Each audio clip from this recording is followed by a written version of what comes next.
with Defender of the Year, because we've tried to be pretty vocal about that before in the past. Lisa, we are huge fans of defenders and goalkeepers. We love defense on this show. So for Defender of the Year, the final candidate list shook out as followed. It has Alana Cook of Lorraine, Caprice Dydasco, New Jersey, New York, Gotham FC, Sarah Gorden, Chicago Red Stars, Emily Menges, Portland Thorns FC, and Carson Pickett, North Carolina Courage. So those are the 5 candidates for Defender of the Year. I recently did a piece, Lisa. It's out on cbssports.com right now. I'll also just sort of speak about my picks there, like adjacent to what we're doing here. But you're a former defender yourself. I want to hear who you're going for with this candidate list on Defender of the Year.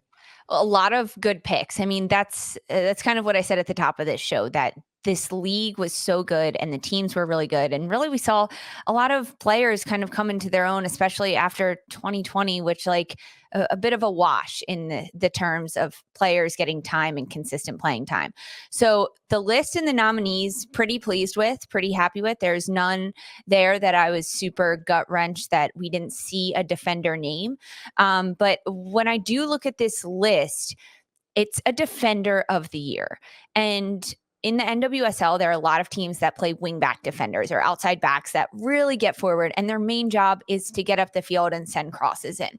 Yes, they're still listed as a defender, but for someone like Caprice Dydasco, who has the most assists on Gotham because of being an outside back, like that is fantastic for how the team works.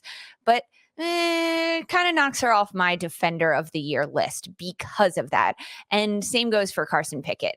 Great player, great job at doing the role that she is told to do, get up the flanks, win the ball back higher up the field, and send crosses into the box. Another player with a lot of assists on the season. So ultimately, right off the bat, Caprice Dydasco and Carson Pickett just off the table for me in this round. I'm giving you guys like just a little bit of my thought process looking at these. So then we have Alana Cook, Emily Menges, and Sarah Gorden left on this list. Alana Cook didn't stand out to me that much this year. She just didn't. When I saw her name, I was like, okay, good candidate, good defender, but I don't remember ever being like, wow, Alana Cook, incredible stuff. Great job. She was very consistent all year, which is great, but nothing that really stood out to me. So then my final 2 candidates were Emily Menges and Sarah Gorden. And I went back and forth between these 2 players a lot.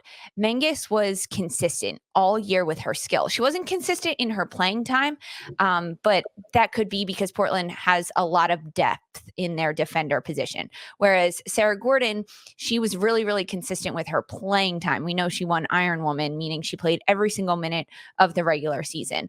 But not always consistent with her play. At the start of the season, she made more mistakes than she did at the end of the season. But she always got the start and she always played 90. And maybe that's because there was a lack of depth at the defender position for Chicago. So kind of weighing those options back and forth. Menges is a fantastic 1v1 defender. She has really good distribution of the ball. She does a lot really, really well in the back line. However, I think Sarah Gorden should win Defender of the Year. Because she played every minute of the year, she was able to grow more as a player.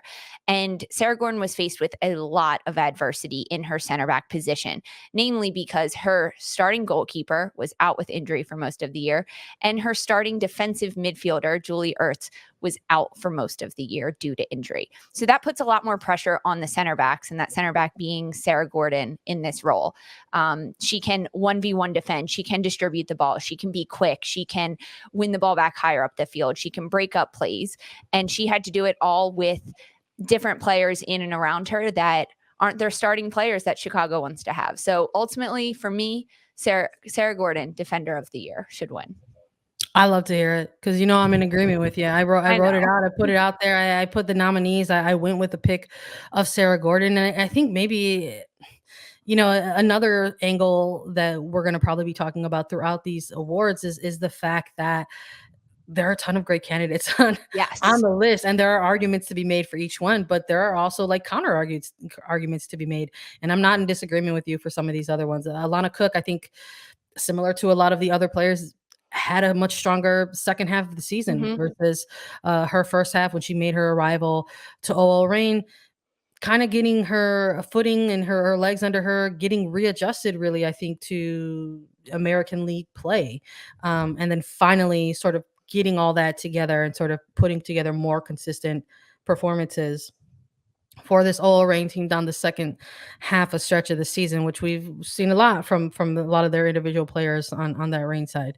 And then I'm in agreement with you on the argument about defender of the year. When you're looking at outside backs, it's very rare when you have an outside back that has such sort of staunch like defensive numbers, because they are predominantly getting so involved in the attack. And it's rare when you sort of have that type of fullback who maybe really is sort of 50-50, that can really sort of A, both provide for you in the attack, and B, really provide a lot of defensive coverage. And I think maybe when we're looking at halves of seasons, maybe you have somebody like a Carson Pickett that had a very strong first half, and maybe like a solid second half, but maybe not as strong as the first, right?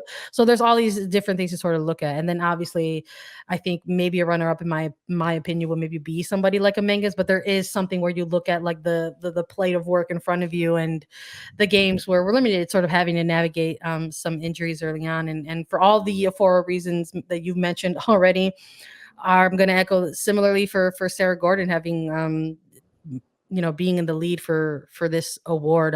I think the biggest thing too that you highlighted and touched on was maybe some of that rotation in that back line, and that she was always the anchor of that back line, no matter who was slotting in beside her. And you're talking about the entire line, whether it was at the outside back positions, between Casey Kruger, Aaron Wright, or Tatum Milazzo, the rookie who got a lot of time this year, or even just in that center back duo pairing with Tierna Davidson off during the Olympics for international duty, and Kayla Sharples kind of slotting into that role. So no matter who was alongside her, Gorden was tasked with sort of being that more vocal, present, organized type of center back in that role. So she's had a lot to take on this year. Her 201 recoveries ranked first in the league among all center backs. That was huge for me, and sort of giving her the edge for, because Lisa, we love to put numbers on things here. And I think when you look at a player like Sarah Gorden in the center back position, she's not the center back that has the height. She's not the tall center back.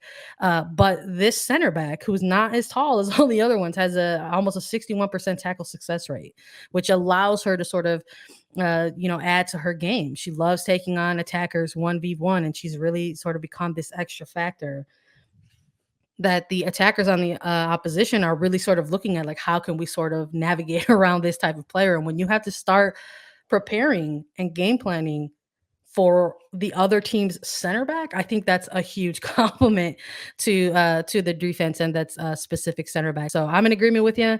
I think it's Sarah Gorden all the way for this one. Let's move on to the next award that we want to chat on a little bit. We're sticking with the defensive side of things.